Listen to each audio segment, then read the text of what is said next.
Hi, everyone. Welcome back to another episode of Friends of Mortgage Heroes. I'm Andy, and today I am excited to have my friend here, Joe Mendoza. Some of you probably know Joe if you've been around South Bay, East Lake area, just in San Diego in general. You've probably either seen him or you've ran into him before. So I'm really excited to have you here today, Joe. Thanks for coming on the set. Absolutely. Glad to be here. Thank you so much for having me. So for those that don't know you, I'm going to read a little bit about you real quick, kind of to set the stage for our conversation today. Does that sound good? Sounds good. Sounds good. Actually, I have your book that you gave me, Flex with a Plex, an introduction to investing in real estate by Joe Mendoza himself. So Joe, obviously you have many credentials. You've been in real estate since 1998. And you've been in both residential and in commercial real estate. You're also like published. You've been like on news media, and you've been in. I saw you were in like the Wall Street Journal. Yep. In fact, and like San Diego Union Tribune. So you've been around a long time, and you're pretty well known. I'd like to stay humble, though. Yes, we're going to talk about that. I actually have a note here I made about humility and being humble in the market, so I will come to that.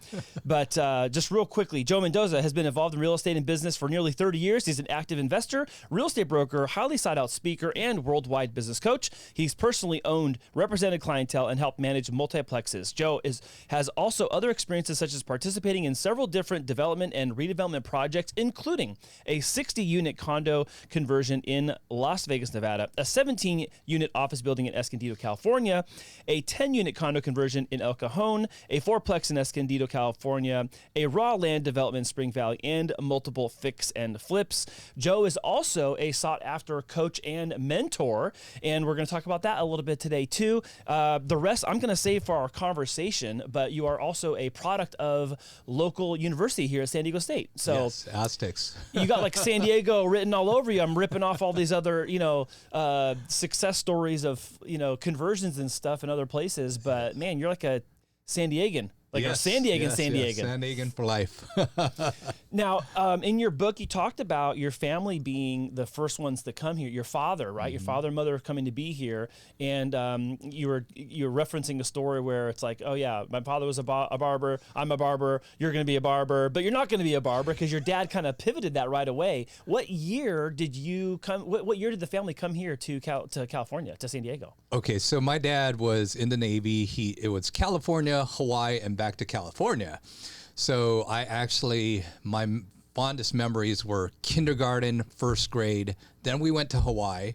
First grade through fifth grade, I was in Hawaii. Then we came back in 83. So 1983, I've been here since. Wow. Yeah. What is one of the fondest memories you have about being a kid growing up in San Diego? Oh, wow. Lots of them, because the weather, the beaches, the just kind of carefree attitude as a child where we'd go anywhere, everywhere.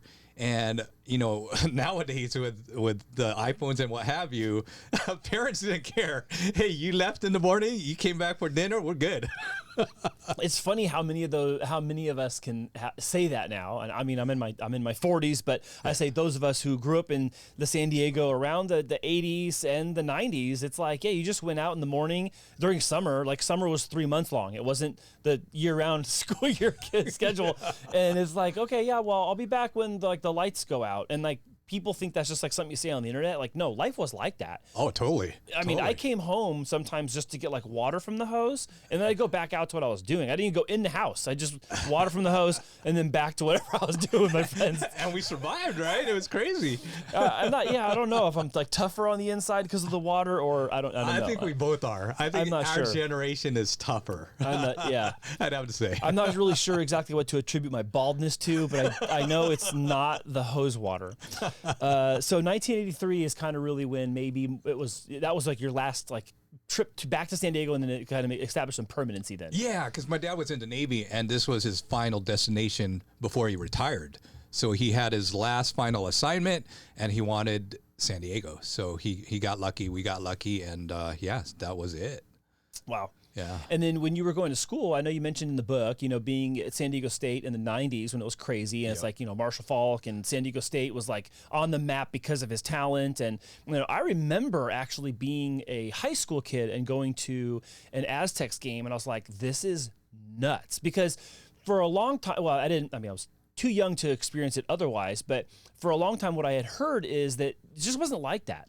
That Aztec football was not that like D1, like the regular D1 stuff you see on TV. What was that like being at state at that time? It was insane. So it was Marshall Falk.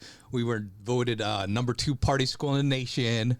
And then Playboy was doing some photo shoots. It was unbelievable. I mean, like, this is college? That's crazy because, number 2. What was number one school? Chico State. Chico State. Chico State was number 1. I'm not sure if we should say congratulations or we're sorry, Chico State, right, for being number 1 party school. So at that time, okay, so you coming out of the 80s, coming into college in the 90s, in the book you're talking about how you got some tapes very early, like legit cassette tapes, like Tony Robbins 30 cassette tapes, and that kind of helped forge and frame some of the direction you chose in life. Can you talk about that a little bit? Tell people, like, first of all, what are cassette tapes? And like, what was that all about? I'm so glad you went there because children out there, millennials out there, it's an actual plastic thing with some, I don't know, other plastic that looks black. You stick it in this thing called a radio or boombox. You hit play, and if you get lucky, the boombox doesn't eat your tape. So it was one of those things that I listened to the 30 Days to Personal Power with Tony Robbins, and it was one of those things that, like, my dad was just really enforcing in my head, repetitions, I guess muscle memory for not being a barber, right? Because his dad was a barber, his dad's dad was a barber. He didn't want me to be a barber. And I'm like, okay, so how am I going to change this? How am I going to really change the way my projection towards the future? And so I came across these random tapes that were collecting dust in my mom and dad's room. And I'm like, dude, what's this, Dad? Then I saw, Tony Robbins on TV. I go, oh my God, that's a dude with the big teeth and the big hands. So oh my God, I was fired up. I'm like, I got to listen to that. And so I made a commitment, and I did literally the 30 Days to Personal Power, and my mind shift totally changed. And it was like, okay, game on. So what year was it? How old were you when this happened? Wow, I want to say about 17 years old, junior in high school, something like that. And was that like a pivot point towards what you were chasing down and pursuing in college? Yeah, well, it was one of those things, like my parents throughout life, when we were in Hawaii, some of my memories there, they were always doing side hustles. So my mom was selling Avon or Tupperware or puka shells. And I was like, knowing that, like, hey, something's wrong with this picture. My dad's in the Navy, my mom's hustling Avon, Tupperware, puka shells, and I'm like, what's wrong with this picture? And so it just clicked that, like, as I got older and more mature, it's like, I got to figure something out, because I know Navy probably isn't the way to go for me. And then I thought, like, what else can I do? And in high school, I've never really shared this story, Andy, but I'm going to share it. You got the first of this. I was in Southwest High School, and I was I was a business manager of the magazine.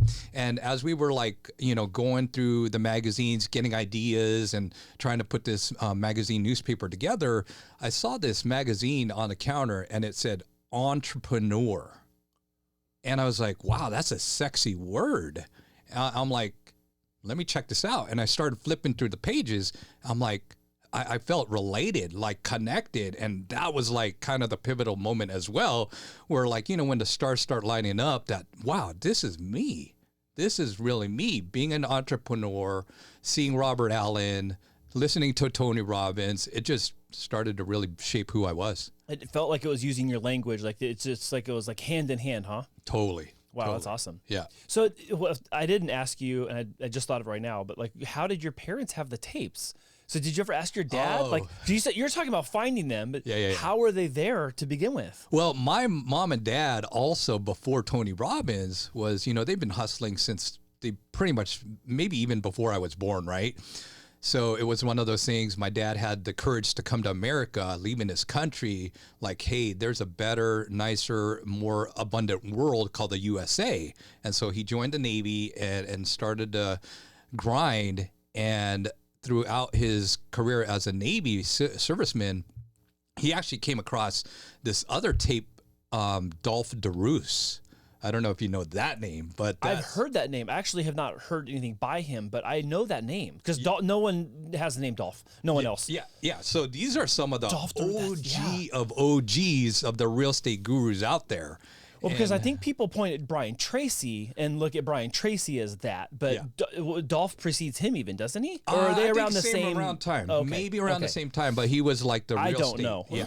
Yeah. There was Carlton Sheets, Robert Allen, Dolf Roos. Yeah. My mom and dad had Dolf Roos as one of those real estate things. So, wow, that's crazy. Yeah, it is. Some of these folks out there, they don't know these names, but man, that's what shaped me, because I started way back in the day kind of getting involved with all this stuff. Well, another name that comes to mind is Zig Ziglar. I mean, it's another like kind of I'm saying old school for the sake of it's literally decades old at this point, but I mean, these are, I don't, maybe is pioneers the right word or the wrong word? They weren't pioneers, right? I would probably say that's fair. Maybe they're pathfinders. Like I think they maybe paved the way for some of the modern day coaching that you see now. But what's so interesting to me is it really is mostly about being a good people person and taking care of people along the way and understanding what people's needs are, and the behavioral aspect of buying, the whole idea that, you know, people hate to be sold, but they love to buy. Like even that has just roots in all of this stuff.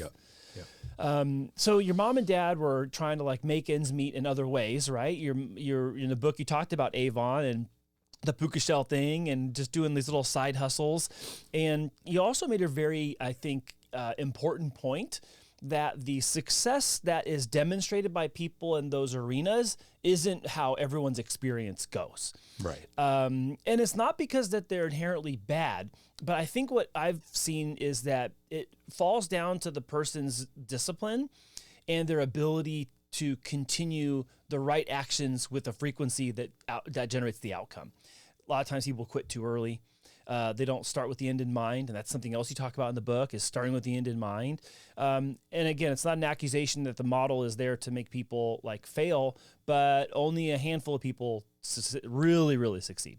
I agree 1,000%. And unfortunately, technology is a bittersweet tool that's been brought into our world, meaning that we're seeing stuff on TikTok and Instagram and all these other social media platforms. People make it look too easy when they don't realize there is a sacrifice and trade-off. And I keep thinking of this word entrepreneur, how sexy it is, but some people don't know that, like you said, the discipline, the consistency, the fortitude, not giving up too soon.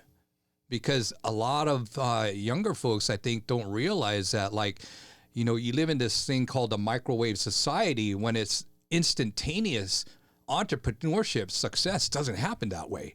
There's a price to be paid. The success overnight is not overnight. Yeah, I saw a funny video the other day, and it said, day 513 of my overnight success. And I was like, that's a very clever little, hook title there. I was like, well, now what's he talking about, right? So it got me, right? So that little hook worked. But the point being that it's like my 513th day of overnight success or whatever. Something I wanted to ask you about is, in one of the chapters in the book, it's chapter 4, just starting out. And you were talking about being grateful for where you are. And there's a backstory. So I want to come to the backstory, but I want to ask you this question first before we jump into that. Sure. Is why do you believe people are ungrateful? And what does gratitude bring to the table when it comes to real estate investing? Why is that important? Oh, wow. That's a loaded question. So I'll have to unpack it a little bit. So be grateful came from when I lost it all.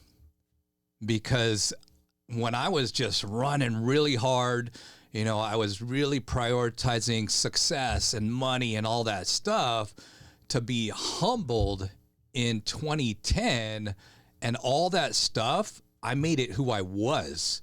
And I put my Porsche, my Mercedes, my Land Rover, my 5,000 plus square foot home meant this is Joe Mendoza. And then when all that disappeared, I felt like lower than low, and I was lost, embarrassed, and like, you know what, you got to be grateful for what you have, because when all that things gets taken away and you made it your identity, Well, I've seen the worst happen where, some people committed suicide, some people went to jail, some people became alcoholics. And one thing that really kept me in there fighting the fight was my faith in God. And it was one of those things that like, hey, I'm grateful for my family. I'm grateful for my health. I'm grateful for my eyesight. I'm grateful that I could read and speak and eat.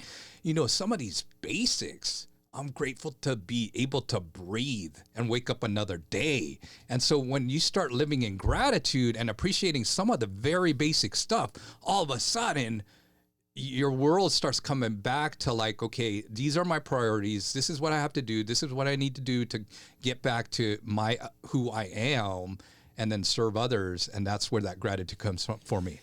So that I love that answer, and it kind of goes hand in hand with another thing I wrote, which was in a subsequent chapter. You were talking about cash flow, and don't look at things with like your nose tilted, like, oh, that dirt lot ain't worth nothing, when someone would pay $200 a month to keep their boat in storage on that dirt lot month after month, year after year, right? So Don't be snobby about the things and opportunities that might be in front of you when it comes to real estate investing. And the note I wrote in the column was, be humble or be humbled.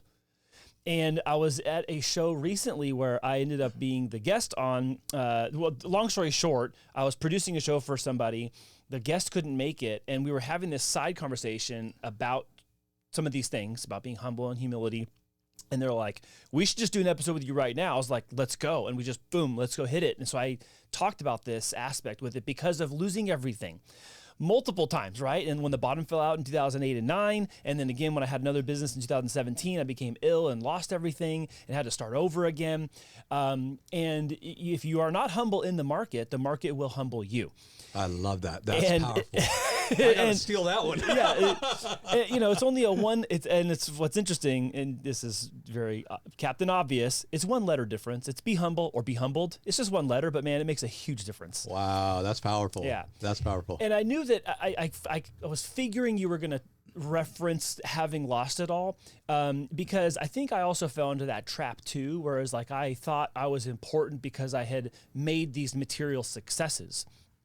And ultimately, that's not true, right? My value is not in that. And again, back to this show I was on a couple weeks ago. I remember telling them, gosh, I hope that when I die, my friends aren't just sitting around talking about all my stuff. Like the value of my relationships and the things that I've contributed and the purpose I've built in with people and have relationally with them is way more important than the stuff I have. Guy, I really hope it is. Otherwise, I've really done something wrong. Oh, I'll say that you've already done a lot to earn your place upstairs. Well, thank you. I appreciate it. That we were talking about, material possessions and things like that. And, the idea of like having a plane came up, and it's like, those things aren't inherently bad. Like I know people that have those things and they're nice, but they also don't want to be defined by those things. Correct. Like the people that aren't flexing it, they really I don't care about it being a definition to me. It's great to have. It's not the definer of who I am and what I bring to the marketplace. So correct. And there's nothing wrong with it. Okay, guys. So if you're misreading this or I'm not saying it correctly, don't take it that I don't like nice stuff. I do. If you worked hard, you deserve it. Don't make it who you are, because again, you could be humbled, like you said. Yeah. So one of the other things I wanted to bring up is, I love this acronym you used in the book. It was HBUT, and highest best use of your time. So I already told the girls at the house before, I said, hey, I'm going to be interviewing Joe next week. I was reading this book, right? So I'm, hey, you guys, I'm interviewing Joe next week. So they're asking, what are you doing, Dad? I'm like, he's got a great new acronym in his book that we're going to use at the house. Is this your H-butt? So now we're using H-butt at the house. Nice. Is what you're doing the highest and best use of your time. Where'd that come from? Beautiful. Well, my mentor, Tom Ferry, he's one of my mentors even today. He comes up with these random things where that's why I still work with him, because he helps me level up. And he's somebody that I look up to and admire, where I have, just under 10 businesses and he has like 50. And then Tony Robbins has about 100 something. And I've got to learn from these folks that we all have 24 hours in a day. And some people are just wasting it away, where one of my other friends and mentors said, hey, there's non-refundable minutes. You could get money back, but you can't get time back. I love that. Non-refundable minutes. So you mentioned that you have a number of businesses. Your past is in, residential. There's a lot of commercial in there as well. You've also been hired to coach people and do training. So how have you kind of compiled all those into like I'll say the personal brand? I'm going to make like a little pyramid here. Like there's like all these things that compile Joe Mendoza, the person. So how have you effectively like added those along the way so that they don't all just crumble under the weight of what they all require individually? Having amazing people around me, period. Because as I mentioned, there's only 24 hours in the day. You mentioned the highest, best use of your time. I cannot do it all. And so I want to find people that are equal or even better at some of the things that I have difficulty doing, I don't like doing. It takes me such a long time to figure it out. I'll just surround myself with other people that could help me out. So for people who don't know you, tell them what are some of the other businesses that you have kind of cash flow working in your favor for? Sure. So I have storage facilities, I have rental properties, I have a magazine, I have my coaching business, I have almost 30 agents. And so I've got a lot of different income streams where, I could mitigate my risk and also, gamify it. So I that's what I keep telling people. Hey, what are you really up to? I'm up to playing the game at the highest level at this point. That's all it is. So you mentioned risk management, which of course is market exposure.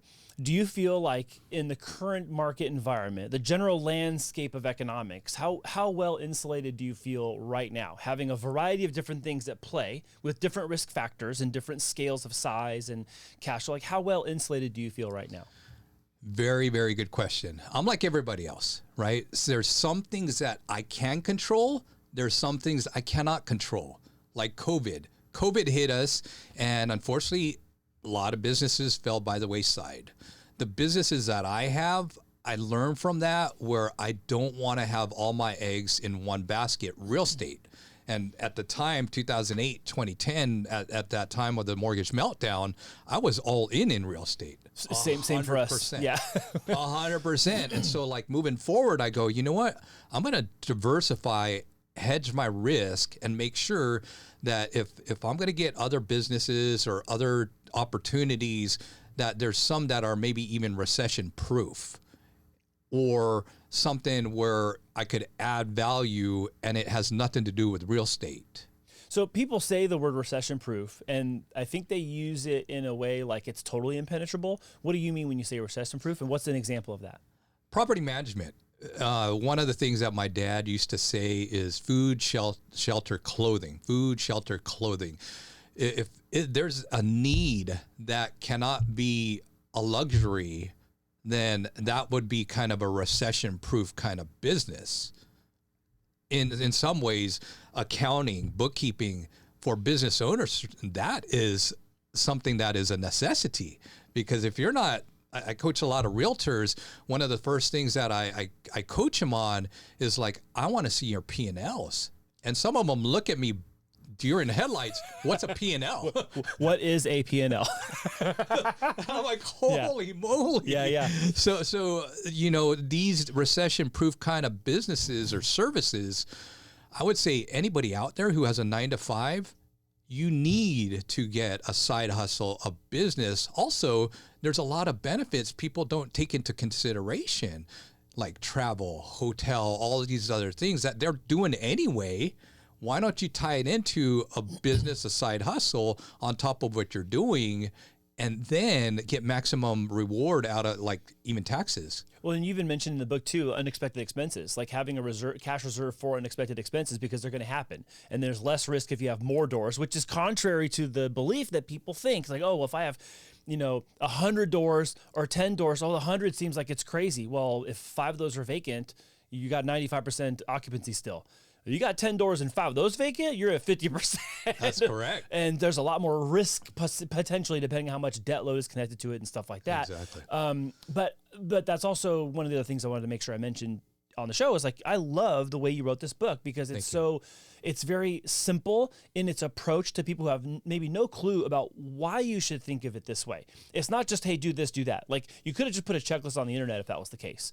But it seems like you were so intentional with, not only just the title being an introduction to investing in real estate, but it's like setting up your mind and your attitude about it. It's mostly about like attitude with a little bit of technical stuff sprinkled in. How on purpose was that? Wow, Andy, you are one of the first, if not the first, to actually point that out. And that was my whole intention, because like some of these sticker books out there, nothing wrong with them. But like I said, going back to the microwave society, I want to keep it short, sweet, to the point where everybody could understand, along with some of the different concepts, examples I use, that anybody could get into real estate. So it was purely intentional. I didn't go to school to be a writer or anything like that. So yeah, there's probably some grammatical errors here and there. But other than that, I'm all about KISS, keep it simple, silly, right? Where anybody, and like I said, I'm so glad you pointed it out, because I think what I need to do is really step it up and really put it out there so the whole world could know that, like, hey, getting into real estate is one of the best, easiest ways to fix a lot of different things in your life, whether financially, business, 9 to 5, all of the above. Well, and you also even listed a couple of different ways to do it. So it's if you have the money or you don't, there's a way. If you have the deal or you don't, there's a way. If you have your license or you don't, there's a way. So there's like this kind of 3-leg table you set up, and as long as you have 2, the other one can be found. Or no, you said as long as you have 1, the other 2 can be found, right? Yes, sir. Yeah. I'm so impressed. I am so impressed that you really read every single word. I look at all my little tabs here. I got little notes on here. I even wrote, look at this one. I wrote credo: live where you want to live, invest where it makes money. Thank you. That makes so much sense. Yes, I think that we get stuck in these patterns, or we get in like these tracks where it's like, oh, I'm supposed to do this, and then I do that, and then after that I do this, and then I do this thing. And it's like this mechanized like steamroller of an assembly line of living. Rather than, where do I actually want to wake up in the morning? Where do I want to drive back to at the end of the day and be loving the backyard or my neighborhood or my scenery or whatever it is? And then, well, whatever makes money, it makes money. I don't have to be there for it to make money. Like, I think about this so I have a friend who's starting a vending machine business with his kids because he wants to teach them entrepreneurship. And he's like, you guys find the snacks that you would exchange money for. Don't just pick the snacks that, you think people want. What are the ones that you pay for? The ones I keep giving you change for, right? So he's getting them to think about it and then go and research the costs and then find out where to put it. Like, you're obviously not going to live where the vending machine is. But that's smart. But it's a cash flow opportunity for people, even if it's small.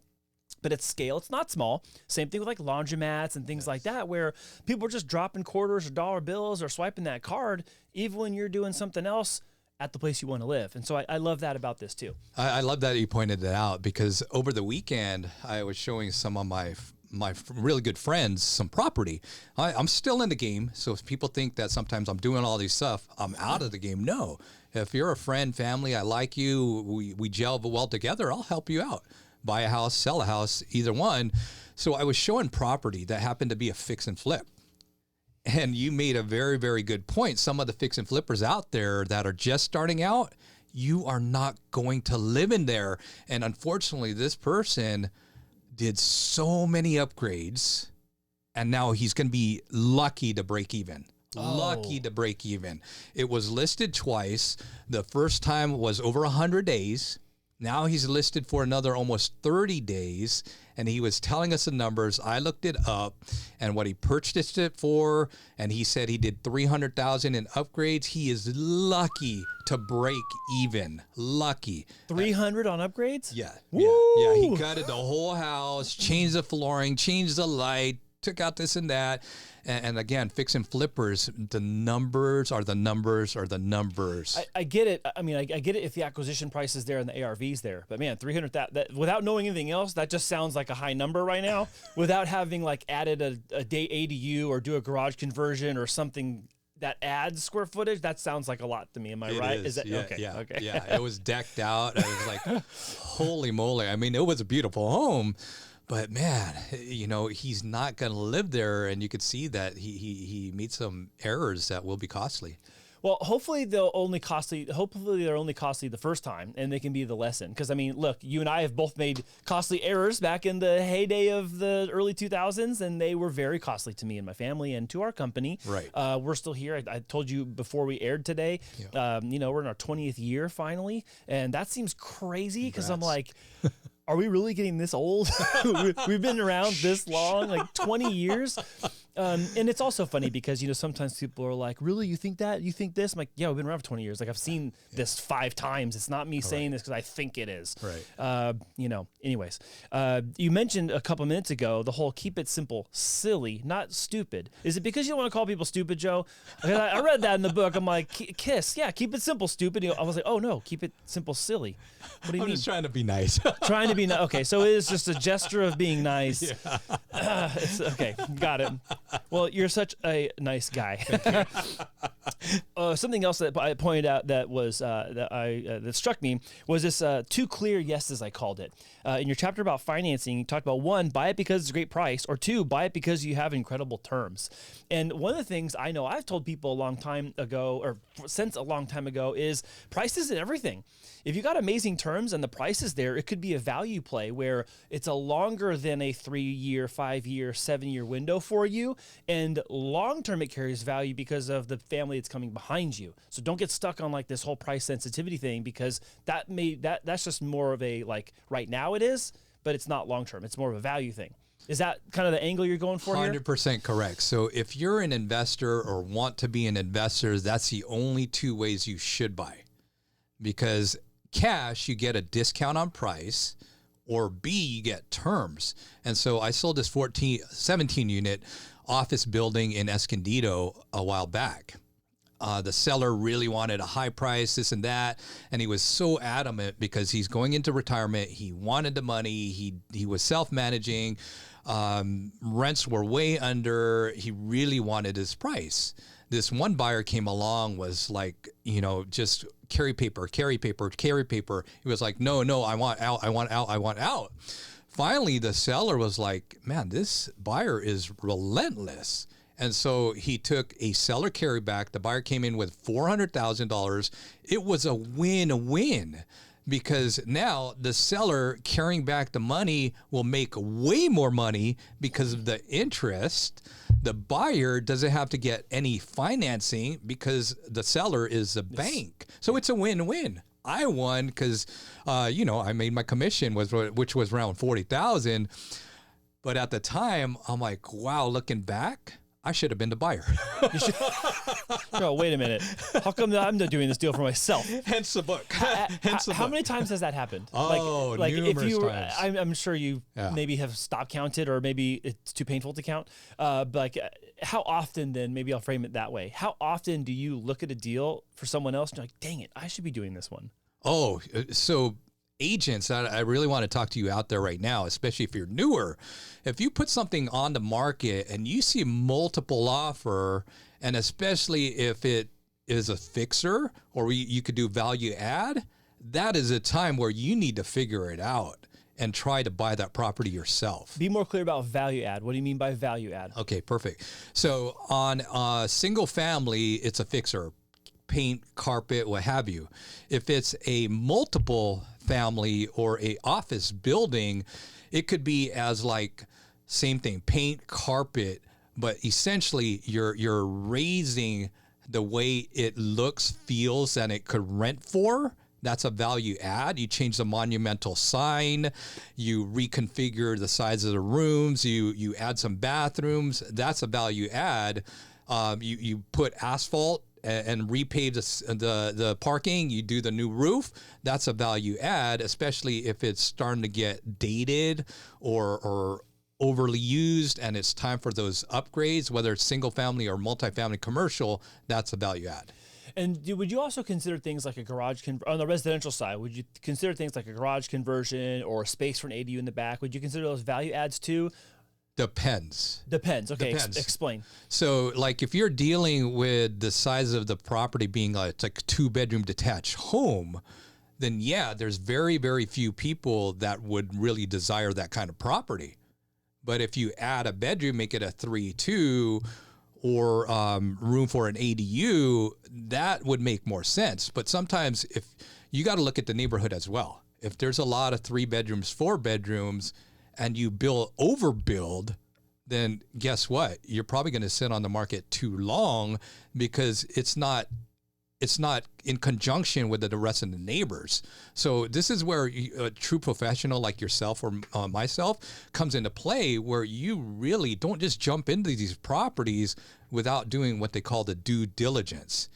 You take a market survey, you take a rent survey, you take a feasibility study, you do a EIR, environmental impact report. You got to do all these things before you drop some cash into this deal. You close it up, and the next thing you know, just like that fix and flipper, he overbuilt. He did all these upgrades, and now it's like he cannot catch up to the market because he's already getting behind. There's an abundance of supply. And a low demand, and so now he has to start drop and drop and drop. Yeah, and sometimes that pressure is not a pressure that you put upon yourself necessarily, or it's partly yourself because of what you decided to build, but also the market can put that pressure too. If there is a lot of inventory and availability, I heard a story recently of a place that's, I'm going to say North Park. It might be Hillcrest. I don't remember.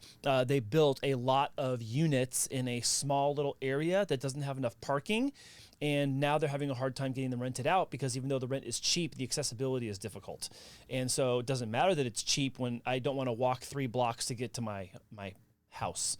That's where the feasibility study comes into play. So you got to really see the demand, what's available. And another thing that I wanted to point out, Andy, sorry for interrupting, was, again, I said you could control what you could control. You can't control certain things. So like in the multifamily space, like all these syndicators, all these people that went after these multifamily, they bought at 3%, 4%. Now in commercial real estate, they're not a 30-year fix. They're like 5, 7, 10. They did not anticipate rates going to 7 and 8%. They bled through the reserves. And then now all of a sudden their payments doubled or more, and then now they have to give the keys back. And unfortunately today that's what we're seeing. Yeah, I think there's a lot of commercial paper that's due to be refinanced in the next 24, 36 months. I actually don't spend a ton of time over there, but I've read some. And I also have a couple of business banker friends that they're like, yeah, we have people right now. They're like, when can I do this? Or how quickly do you think rates are going to fall in my favor? Because they have been elevated and for longer than was expected, which is now putting price pressure on that P&L. That's correct. that stinking P&L, Joe. If you don't have one, get one. Exactly. If you have one and you don't like the way it looks, call Joe. And it's one of these things that I notice with the realtors. It is a tough thing to wrap their head around because a lot of them are D&Is in the disc profile. They're drivers, they're influencers. When it comes to dissecting the numbers, it's just not in their DNA. Right, but it's such a critical component because, and I think you were making this point in the book too. Like on the commercial side, it really just matters whether it pencils out or not. Like you can have 100 spreadsheets or 200 spreadsheets, and it's like, okay, well, every single one of these spreadsheets is a deal. Which one's the best of the deals? And I'm buying it based on the numbers of it. And then yes, you also have to do all the other things like the market research and the environmental impact report and all that, and do the due diligence, but. Ultimately, you're going to want to try to find a place, I think, that maybe if you can buy it on price, less than 70 cents on the dollar, if you can, and then on terms that are favorable. Maybe the seller carries back a little bit. Maybe you have to syndicate some funds. Maybe you qualify for a little bit. Like there's so many ways to do this. I think that the introduction to this is how people can put themselves into the story. And that's also what I love about this too, is that you wrote this in a way where it's your story being told and their story potentially being seen through it. And I think that's so brilliant because it does seem daunting to people who are outside looking in. There's a ton of people on the internet talking about this. We're doing it now. We're on the internet talking about this too. But how many TikToks and Instagram Reels and YouTube Shorts do you see people talking about, I just bought this house and I'm going to put 30 units on it and this and that? It's like, yeah. So there's a whole new breed of people coming into real estate that just don't know where to start. And I love that you put your story as part of the overall story of why it's important to do. Thank you. Thank you. Appreciate it. And it's one of those things that like there is multiple ways to start. Even I talked about house hacking. So somebody who might be younger or single or just starting their military career, rent out the rooms. You could start there. There's so many ways to do it. Yeah. I remember actually being in college, and I was up at school. I went to Pepperdine up in Malibu, and my friend Gary Andrews, his father was a commercial property developer in Texas. He bought a condo on PCH so that his son could live there and he could rent out the other rooms. This is in the late 90s, early 2000s. Because they were like, well, my son's going to be here for 4 years, so I'm going to buy a place, and then he can just have roommates who are helping subsidize the cost that would be the equivalent or less of him living on campus or having an apartment or wherever. They actually owned the real estate right on the east side of PCH looking back at the ocean. I'm like, well, this is really neat. I love it. That was my first exposure to that, and I didn't at the time understand it. But looking back, I'm like, "Oh, son of a gun! That's what that guy was doing." And that's talking to the parents out there. If you have a high school kid about to go to college, you need to do the same exact thing. Because one of my first transactions in real estate was exactly that as well.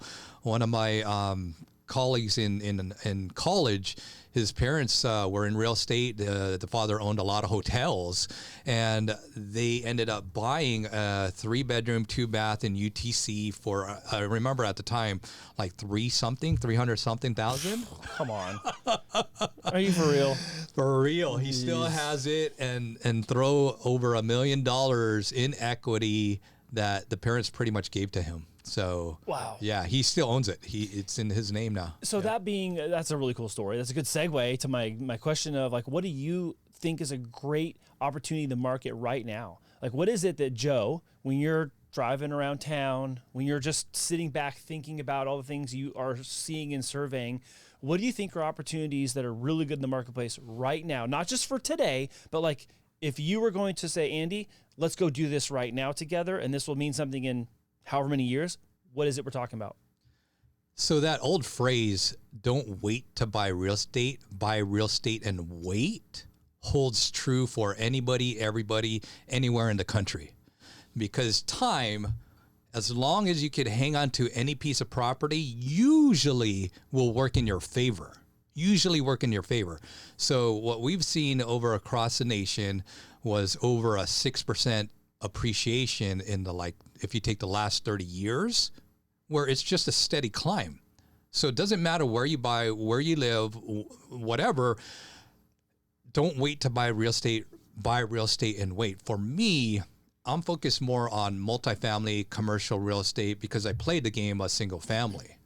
Now, for others, it might be relative to where they want or where their risk tolerance is, where they want to start small. But if I could talk to anybody out there, go commercial right away.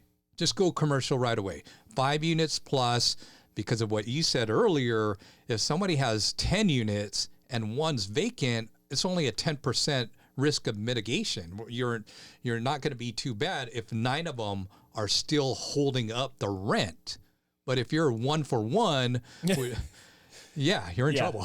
I know part of your story you were sharing in the book too was like owning multiple single family residences that each had their own tenant, and then what if one stops paying? Not so bad. What if the second, the third, the fourth, the fifth? You're like, oh, wait a minute. Now all of these I'm shoveling cash out to keep these mortgages up. Exactly right. That's what happened in Texas. So I bought 3 properties, brand new.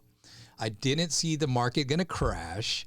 And my tenants all happen to be in real estate, a plumber, an electrician, and a GC or something like that. But when the market crashed, one stopped paying, then the second, then the third. Now I'm not just trying to pay my mortgage, I'm trying to keep afloat all of those 3. So what we need to do is find tenants that are in taxes, accounting, right. all those healthcare.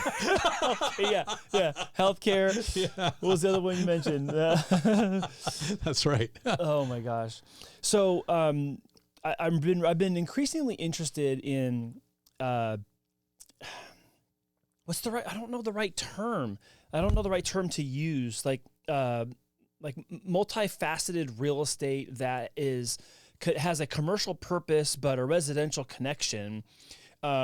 Mixed use. I still think, I guess maybe it's my own mind that thinks of mixed use in the commercial sense, but I kind of mean commercial retail or like mixed use in like residential and office kind of space, more service business, right? Do you think that there's still room for people who are starting out to do that if they haven't started anything else? They don't own their first place yet even. Would that be a good way for somebody to maybe start by getting their own first residential property that maybe has an attached commercial unit somehow? Or do you think there's risk in that? There's risk in everything. So like really depends on their lifestyle, their needs, what have you. Because some of my friends, they were like making six figures and selling lots of homes. And a couple of them out there, they live with mom and dad. They didn't have a family. They weren't married. They didn't have any kids or anything like that. So if mom and dad will allow you to stay there while you build your empire, hang in there for as long as you can. But if it's one of those things where you're especially here in San Diego, there's a lot of military. Well, they're not taking advantage of the basic housing allowance. And it's one of those things where like, yeah, you might be here only 3 years or 4 years and you're going to relocate, but take advantage now while you have the basic housing allowance, buy a small condo or single family home, doesn't matter where. And then when you relocate, keep it. And I did that with numerous military folks where they just kept relocating here and there. Next thing you know, by the time they hit their 20 years, they're going to retire. They could actually retire. They don't have to work another job again. Yeah, that's actually something we talk about with people commonly here because they'll use their BAH and your VA entitlement to buy their house here. They're like, oh, well, when they PCS somewhere else, well, who are they going to put in their house? Someone else PCSing into San Diego? Try that. They have BH too, and they're going to pay you. Exactly. So that little like framework works well for a lot of people. What is something you're looking at right now that you think is maybe, I don't want to say like give away your secret here, Joe, but like, is there something you think is going overlooked that more people should be paying attention to in San Diego real estate? So I don't mind abundance, right? I don't mind sharing. It's one of those things that like whoever's listening to this, like you pointed out in the book, maybe they have the time, maybe they have the deal, maybe they have the money. So me personally, like a home run would be a business owner who's exiting and also owns the building. For me, that's more than a powerful combo that I would like to, it's a home run because I could maybe take over the business and also take the building. So I've got the real estate, which I love, love, love. Now I got a business where I could maybe operate, as an absentee owner. And right now we're seeing a lot of businesses exit and all they do is shut down when in actuality, they could keep that business open, collect like royalties or what have you. For me, that's my opportunity that I'm ideally looking for, businesses and buildings. So they can also do something like you told in the story earlier, do a partial seller carryback, because yeah, they'd be selling maybe for a fixed price, but also they'd be carrying some of the note moving forward and making some money along the way. Or the business spins off some sort of residual quarterly or annual sort of, royalty, if you will, like you said. Correct. Because some of these business owners that I'm talking about, like, let's just say a lot of them are the baby boomers, 1946 to 1964. Well, at that point, what are they going to do? Just collect Social Security or rely on their annuity? Some of them still can't make it because of whatever, lifestyle, spending habits, what have you. But if I could create a way where I'll just keep paying them, I'll keep them on board as my advisory board or part owner or whatever, it's a win-win. Yeah. And then I don't have to go to the bank. I don't have to get SBA financing, anything like that.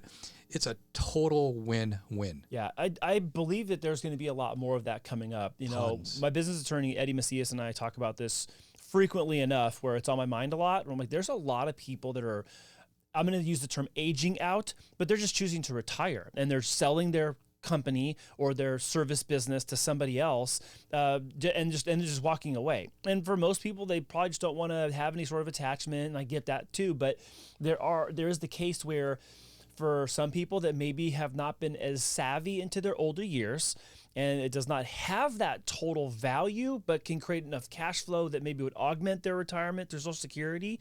I can't believe I said security or retirement and Social Security in the same sentence, by the way. They're not. But you get what I'm saying, right? Yeah, I think that might be where there's that sweet spot for them to be able to walk away, sunset, make a little money monthly, quarterly, annually, and then the business that they had set up can still generate some income for them. And they don't have to change their lifestyle. Yeah. Right? It's one of those things. It truly is a win-win-win, because some of those folks where their kids were watching them struggle because they were entrepreneur owning this business. These kids don't want it. They're like, man, Dad, Mom, I don't want your business because I saw the sacrifice. You weren't at my soccer game. You weren't at my softball game, and this and that. And they hold this grudge about like taking over this business. So like, instead of walking away, folding, shutting down that business and leaving these employees like trying to look for another job, let's create your legacy. Yeah, no, you know what? It's a great point, because again, this goes back to the behavior, and I'll say generational behavior. And this is a broad stroke of the brush, but a lot of millennial, Gen Z even is like, I don't want the life that I saw my parents live. And people buy franchises, they start businesses, and what they've really done is they've created themselves a job. They didn't actually create a company, they created a job for themselves. Right. And there's something that can be freeing in a sense, but it can definitely shackle you to the desk at the same time. And I think too many people have just entrapped themselves in the allure of the dream of being a business owner rather than actually being a business owner and running a business. The business is running them. When I was younger, I totally felt that way. I don't feel that way anymore. I used to feel that way. And I was like, wait a minute, this has entrapped me. I need to get out of this. But that's leaving a generational void where, back to my business attorney, Eddie, it's like he is like, there's no one in the family line to take over the company. They don't want it. They could, but they don't want it. And there's a coming void even more than we're seeing now in the next 5 to 10 years. I agree 1,000%. So it's one of these, again, opportunities. Sometimes people say, hey, another person's trash could be another person's treasure. I don't want to be that extreme, but that is the opportunity with businesses, because business owners will just trash it. They'll get rid of, they'll walk away. And like I said, these poor employees, now they have nowhere to go and they got to, find another job. And they're like, they've got all these qualifications. They're overqualified that they can't find a job. So it just makes it worse for everybody. So flipping the script a little bit, like what, we're talking about this in terms of maybe there being an opportunity, but like, not everyone's story will be written the same. What's something that keeps you up at night? Like, what do you find yourself thinking about, dwelling on, going, ooh, I haven't figured this out, or I've got to solve this, or I don't have a solution for that thing yet. What's up there dwelling in your head there, Joe? Great question. Powerful question. My biggest drive is my kids. And so if there's anything that keeps me up at night, literally it's, you said it, because my son went on massive hike. He hiked San Jacinto, him and his buddy, overnight. I mean, that's a massive hike. I've never done that. Then my daughter's having a rave party in LA. So that kept me up at night, like literally, but not just because of that kind of worry. Kids doing risky things.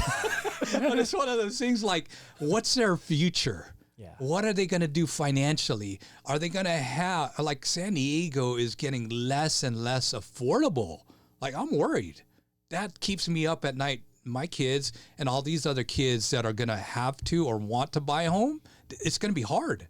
It's going to be very, very hard. So one of my things is I'm like trying to put these stuff out there on like these books and participate in podcasts and guests, because I want that message to be out there for the youth. Because if their parents aren't like waking up and seeing what's going on, the kids should wake up hopefully and know that they've got to do something about it, because mom and dad, they're not going to be there forever. Yeah, so Memo talks about this a lot on our weekly podcast, and he talks about he poses the question as a comment. He says, Andy, well, what do you think? Is real estate going to be harder or easier for our kids when they're adults? I'm like, well, they are adults. He goes, exactly, right? Like, they're not in it yet. And the question is the point, right? It's going to get more difficult, more challenging. And it's not to say that they can't be earning enough income. It's just that the income commensurate to your affordability right now is a lot higher than it was 5 years ago, let alone 10 or 15 years ago. And what does that look like in 5 or 10 more years in the future? Well, given the current landscape of things, they're going to have to earn more for longer in order to afford what's available to them. Or those of us who are in the real estate industry and around it, go do something about it and go buy places, buy businesses, buy buildings that have income connected to them, or just buy land and space that you can do that stuff with. Exactly. So that's something we look at like constantly. I'm looking at stuff out in East County. I mean, even just this last weekend, I was looking at something out in East County. I'm like, I don't see it for today, but I see it for tomorrow, big time. I'm glad you said that, because there's so many different ways you could go in real estate. And to be a developer, make sure, again, due diligence. People ask me all the time about different opportunities here for land. Make sure it's in the path of progress. Because if it's not in the path of progress, you're going to buy dirt for, you see it online, $5,000, $10,000. It's in the boonies. Well, you're never, ever going to get that money back. You might even lose that money. I talked to someone a couple of weeks ago where they actually own a parcel with a main home and 2 other homes on it. But then the surrounding parcels they had acquired over the course of the decades they've owned this main thing. But the land around them is mostly unusable, and they don't want to sell the one that is. And the response I got was, well, why would I want to sell this one? It's the one that has all the houses. I'm like, but you're telling me also you want to sell the whole thing together, which no one wants. So where's the in between what you're asking for, what the market's telling you they'll take, right? And they're in that conversation. There just wasn't one. But that's the kind of conversation I'm having with people now, because like I see what you did. It makes sense if you were going to stay here and keep this as a family legacy play. But you put your house on the market 2 years ago. You took it off, and now I'm calling you back, going, "Are you interested in selling 2 years later after you took it off? And why or why not?" And I think some people, well-intended, bought a lot more out in East County thinking that they were going to do something with it, and it just hasn't prevailed. Right. So I think sometimes the market doesn't catch up, the demand's not there, or a big business leaves. I mean, there's a lot of variables that some people just don't take into consideration, or they could never figure out and see, because nobody has that crystal ball. So folks, just be very, very mindful. There is a risk in real estate, just like risk in taking your car down the freeway and driving over here, right? There's risk in everything. Yeah, you've mentioned that in the book, like getting in your car and getting hit by someone who's getting a DUI. So I wanted to ask you today, what is your opinion on all the people on the internet talking about there's a housing collapse coming, Do you agree or disagree, and why? I would more disagree than agree, and here's why. During the mortgage meltdown crisis, the government got really smart about these ninja loans, right? Wow, you're the only other person that's used that acronym other than us. The ninja. Tell everybody who doesn't know. No income, no job, no assets. You've got a FICO score of 700. Here you go. You got a $2 million property you could buy. Oh man, they checked your pulse, and if you could sign your name. That's it. So I disagree to the fact that like mortgage, the government, all that got really smart. If they really tightened up the guidelines where they weren't loosey-goosey as before, where they were just giving out money like crazy. Okay, so I disagree. However, in San Diego County, as of this recording, there is about 1,000 foreclosures. And so people have to be careful out there because, again, control what you can control. You can't control if your boss fires you. And that's also why I encourage entrepreneurship. If you got these side hustles, other businesses that you like, that's maybe making money, not just a hobby, well, now you can control your destiny. So yeah, do your 9 to 5, mitigate your risk by maybe having a side hustle as a necessity or maybe for fun. Right now in the commercial space, there are some big trades going on.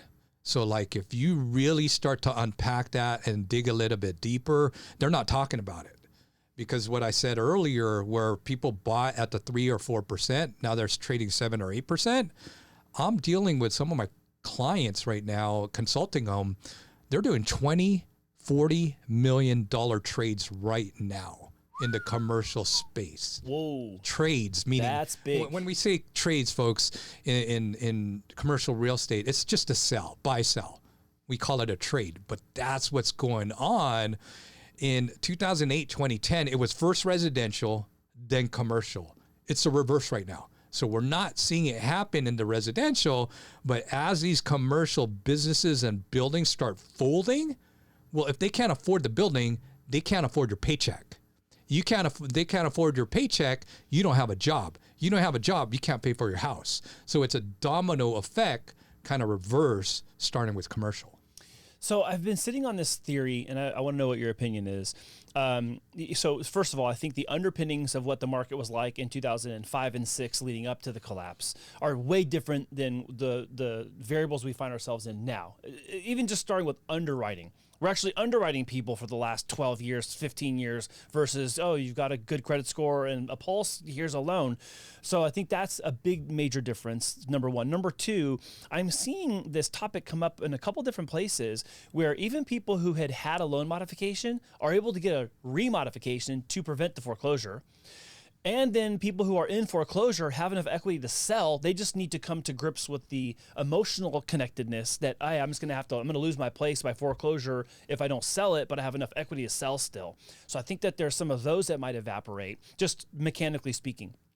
But there's another thing that this might be a little bit too like woo-woo and nefarious, but because of how many large hedge funds and investment groups and like I'll say the BlackRocks and Vanguards of the world own residential real estate, the last thing that they want is for the value to decline. And I don't know how much of a percentage of the market is exposed by that way because of their ownership, but it's a topic I know we've both seen for the last couple of years. They've just been scooping up residential. And the last thing that they want, if they're going to stuff something into a portfolio for 15, 20, 30 years, is to see any decline. But if they do, it's going to be minimal and for a very short period of time. So I think that there is the possibility for some unrest, but I don't see prices falling off a cliff. No. I think it's reinforced by too many other things. And I think we're also at the localized high for rates. I think rates are only destined to be flat or going down in the next like 12 to 18 months, as soon as maybe even September of 2025, I think. There's enough, I'll say, economic pressure in that direction that I think that could occur. I agree. And so I was listening, I think, to the NAR chief economist, and he was saying since COVID, there was 7 million more jobs. So what that basically says, when people are making money, they have a great job, they could afford to buy the house. And so that puts this pressure on like wanting to buy a house. And in some areas, there's a limited supply. But the sellers right now, they need to come into reality that the prices need to like adjust down because the buyers are way smarter. They could afford it. They don't have to like rush. So like, I mean, they have to like build that bridge between buyers and sellers to kind of like keep this economy going strong. Yeah. One of the stats I was looking at, and I've been looking at for a couple of years, is the percentage of listings that have price reductions before they close. And it's on average around 35%. 30 to 36% is like the range of listings have a price reduction. Even if it's by $1, Joe, it's $10. It's still a price reduction, right? Right. So I think until it eclipses that, I don't know that we're really facing a pricing problem systemically. I think it's localized in a lot of places that saw way too far of a run up. I'm talking like some of the Florida, Texas, Idaho, where they were like 30, 35, 40% appreciation in the 24, 36 month period. That's a lot. That's going to have to cool off a little bit. I think that might then weigh heavily into the overall number. But I think a place like San Diego, I don't know that we're going to see a 10% slip. I don't see it. Yeah. I don't see it because of the demand. I don't see it because of the military presence and the BAH that's baked into the monthly income for our active duty military. I don't see it met with the amount of ADUs that are still being built to fill the void of occupancy needs. I don't know, man. It's hard to beat what they call Californians has a sunshine tax. So a lot of folks, they either maybe went to Idaho or Texas and they didn't anticipate this climate change. They weren't ready for that. And so they want to come back. I've been hearing a lot of that, actually. Wow. Yeah. So let's pretend for a second. So now that I've gone on this like nerdy rant, let's pretend for a second. What if the market slips 10% on price? What are you telling people to do? Hold on for the ride. If you could afford it, stay in there because it will recover. But man, if you can't, sell now while you still have equity, like you said, because some people are driven by that ego where they're embarrassed to downsize or anything like that. Well, man, that'll cost you a lot of money if you tried to ride this out, where take your equity. It's kind of like going to Vegas, right? Are you wanting to, hey, this money, when I put on the table, kiss it 100% goodbye? Or when you're a little bit up, take that money. Now you got buffet food money, right? So I think more people need to be aware of that like, don't let that ego be your amigo and just take those chips and run. I love it. I read that to my wife when I was reading this. I was like, hey, Jen, Joe's got this cool term in here. It says, don't let your ego be your amigo. And what I've until reading that term or that saying, I always tell people, like, don't let your ego expose you. That's not don't let it. Your ego will expose you. Right. Your ego will totally expose you, especially if the market gets a little wobbly. Yeah. Your ego's gonna kick you out to the front of the stage with the spotlight on you and go, look at this dummy. But yeah, I mean, it's worth leaving your ego at the door. Again, going back all the way back to being humble or be humbled by the market. The market's gonna do what it does. But I'm 100% with you, man.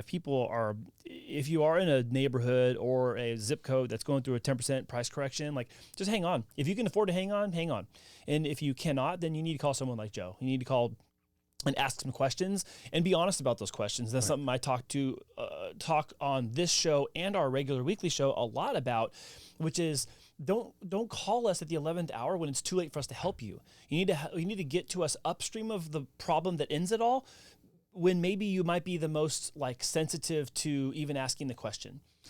And be vulnerable, because I actually fired a seller recently where we talked together. He was not in San Diego, and it was one of those, okay, Joe, what do you think the price is where we should sell? And I told him between X and X. He goes, Joe, I was thinking the same thing.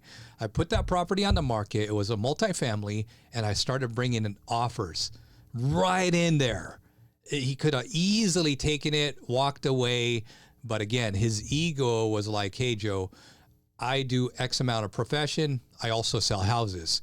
He doesn't sell how I'm being sarcastic. He let his ego, his pride dictate how he's going to run the show and not me. And so I fired him. I just said, hey, you know what? We're not seeing eye to eye on this. Good luck. Offers were coming in. He was countering 50 to almost 100,000 over asking. Oh man, that's painful to hear. Even though I'm not in it, that is super painful to hear. Wow. It might not appraise, right? So that's that problem. Number two. But the buyer can come up with extra money if they really want it that bad and they have the money, they can gap fill that. Yeah. And if he really wanted to, he should have listed at that price. But having to say that to me, that, hey, what's your opinion, Joe? My professional opinion is this. And he goes, yeah, that's what I was thinking too. Then all of a sudden flipped the script on me. I'm like, man, I had one of my agents, unfortunately, same thing. He was building houses from dirt. And he goes, hey, Joe, what's your opinion on these properties? What do you think I should list them at? I go 1.1 all day, every day. He's like, no, Joe, I think it's by 1.6, 1.8. That's a pretty big difference. Big difference. So anyway, he went ahead and listed, and unfortunately stayed on the market a long time. And he was using hard money and private money. And so that started costing him a lot of money. Next thing you know, instead of making money, he owed a lot of people a lot of money. Oh, man. So it was one of those things where, like, man, don't let that ego be your amigo. You hire professionals like you and I for a reason. Man, listen to us. Yeah, there's an aspect of real estate that I absolutely love that does not require emotion. And I think that's where I love, my love for real estate comes from, is that the non-emotional connectedness part of me can go play. Because that emotional part is like, oh yeah, but this and but that. But then like that nerdy part of me is like, I think this, here's the reasons, there's the variables, I see the formula. Okay, cool. That's the thing. And I really enjoy being able to do that part of it. Me too. Me too. It's one of those things where, hey, you contact us as a professional, we're going to give it to you straight. Whether you like it or not, we're going to give it to you straight. Yeah. That's so awesome, Joe. And again, I know I've already said this a number of times, but I'm so glad that you wrote this book, Flex with the Plex. Where can people get this book? If they are watching this and they want to get a copy of your book, how can they find it? Good old Amazon. Amazon. All right. Amazon.com. You're going to look for Flex with a Plex by Joe Mendoza.